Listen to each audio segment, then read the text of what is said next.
mi ko posté noonu boo leen demoon à sa place vous allez faire pire que ça wala kenn du leen gis ça comme lui il a eu le privilège d'être sur ce plateau là wax na mu am benn kii boo xamante ne wax na ko mais li mu wax noonu jël leen leneen li nga xamante ne wax na ko te bu positif ngeen jël ko ngeen muuree ko beneen boo xamante ne def nañ ci erreur de date rek la am mais li mu wax noonu moo fa am maître El Hadj Diouf daa duul ba ñu xëy fal ko ministre boobu dañ koo fal yàggul ñu dàqaat ko ci poste ministériel boobu maître El Hadj Diouf amul benn poste boo xamante ne ci gouvernement yi commencé ko Abdou Diouf ba Ablaye Wade ba ñëw ba ci Macky Sall loo xamante ne nommé nañ ko fenn te mu yàgg fa fu mu dugg alterné balaa ñuy naan beneen alterné dañuy xëy dàq ko parce que c'est quelqu'un boo xamante ne amul benn compétence fu mu aayee nii ñi xam nañ ko mooy la vulgarité man j'étais étonné hier de voir maître El Hadj Diouf devant ce plateau là de jàkkaarloo ñàkkut génnewul ay misoir tufliwul fompul ay ñàkk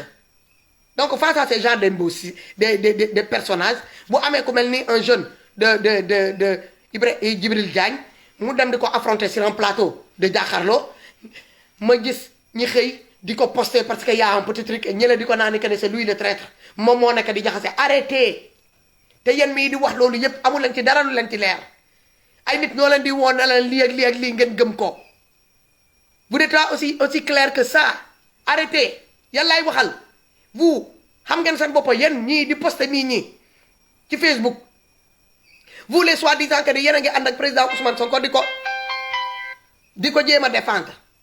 mun leen défendre le président Ousmane Sonko ba pare ñi ànd ak ñoom ngeen di dóor ci ñooñu l'heure n'est pas là à regarder kii kan mooy kan moo dul kan pour le moment l'heure est là pour qu'on se mette d'accord ñu sauver le président Ousmane Sonko aux mains de ces gens-là ces ennemis qui sont sur place te ennemi Pastef ennemi Ousmane Sonko ñun ñëpp xam nañ ko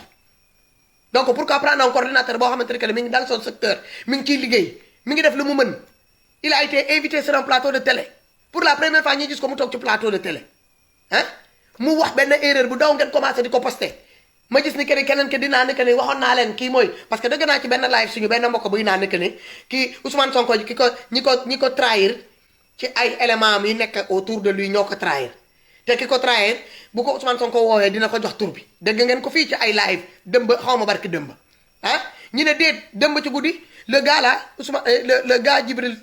Diagne a été invité sur le plateau de Jakaarlo voilà hier ñi xëy di ko posté ba tey di ko posté ñu ne moom mooy topp bi moom moo nekk di jaxase lu tax ngeen ñeme yàlla lu tax ngeen mën a tooñ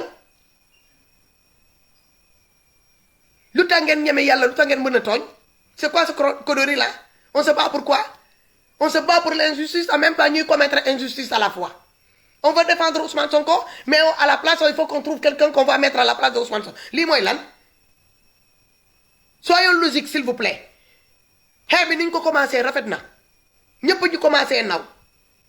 le parti à pouvoir les gens là ñi nga xamante ne ñoom lañ ko sëkkal commencé nañ paniquer commencé nañ avoir peur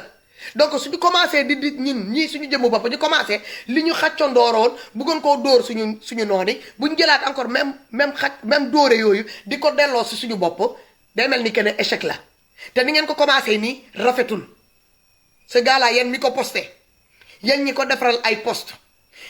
essayez de voir comment faire pour ngeen génnee poste bi parce que le gars il mérite pas ça son coordinateur c'est quelqu'un qui se démène matin midi soir qui se bat matin midi soir pour le parti pour la personne Ousmane Sonko nit koo xamante ne ku yi am yar am teggin waxam sedd il n'a rien franchement à se reprocher à part que bëgg ba mu bëgg parti Pastef bëgg Ousmane Sonko c'est le seul refrain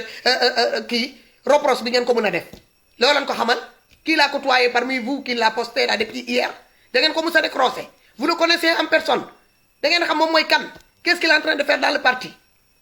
voilà vous qui faites rien du tout vous êtes derrière vos écrans là yéenay permettre di jël ay nit di leen poster de les faire passer pour ce qu'ils n'ont pas lan moo leen ci leer kii dina ànd ak Ousmane Sonko bu dëggee ku mere sa Pastef mu woo la jël téléphone am woo la di la defal ak baatam bu sedd bi kii boo ko xoolee sax nga xam ne que ne c'est pas quelqu'un boo xamante ne il est agressif dans ses paroles xool leen ko dëmb rek ci biir jàkkaarloo bi soyons logique lii c'est un cri de cœur boo xamante ne dama koy jëmale contre nos frères et sœurs les liveurs là de Facebook et les gens yoo xamante ne ñoo nekk di soutenir le président Ousmane Sonko